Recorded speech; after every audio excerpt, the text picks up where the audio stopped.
Residential model কলেজে আপনি দেখবেন এখানে কিন্তু ভূমি অনেকটাই দেবে গেছে এবং মাটিতে ব্যাপক ফাটল দেখা দিয়েছে। এর বাইরেও কিন্তু ঘোড়াশালে আপনার বেশ কয়েকটা ভবনে ফাটল দেখা দিয়েছে। তাপবিদ্যুৎ কেন্দ্রের দেয়াল ধসে পড়েছে এবং আমি যদি হতাহতের খবর বলতে চাই, এখন পর্যন্ত কিন্তু নরসিংদীতে এই ভূমিকম্পে ছাদের রেলিং ভেঙে পড়ে 2 জন সহ মোট 3 জন মারা গেছে। 2 জন মারা গেছে মূলত ছাদের রেলিং ভেঙে বা মাথায় পড়েছে, সেখানে কিন্তু বাবা ছেলে মারা গেছে।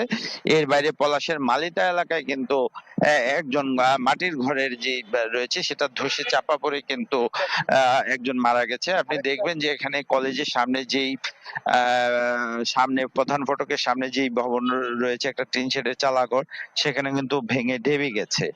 তো সব মিলিয়ে যদি বলতে চাই যে এখানে ক্ষয়ক্ষতি মোটামুটি বেশ ভালোই হয়েছে এবং এখানে নরসিংদীতে মারা গেছে 3 জন এবং আহত হয়েছে কম বেশি প্রায় 70 জনের মতো এখন আমরা খবর পেয়েছি।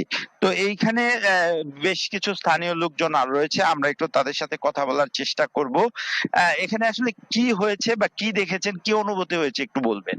এখানে তো আপনার আমার ঘড়িতে টাইম তখন 10:37 বাজে। এই মুহূর্তে দেখছি হঠাৎ করে একটা শব্দ হচ্ছে, শব্দের সাথে সাথেই এই রাস্তাটা আস্তে আস্তে ডেবে গেছে। তখন দৌড়ে এসে দেখলাম এই পরিস্থিতি।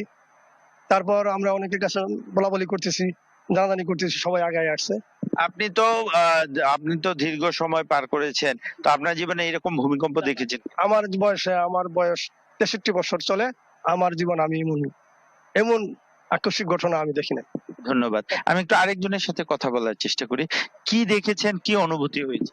ওই 10:37 মিনিটের সময় যখন নাকি আমি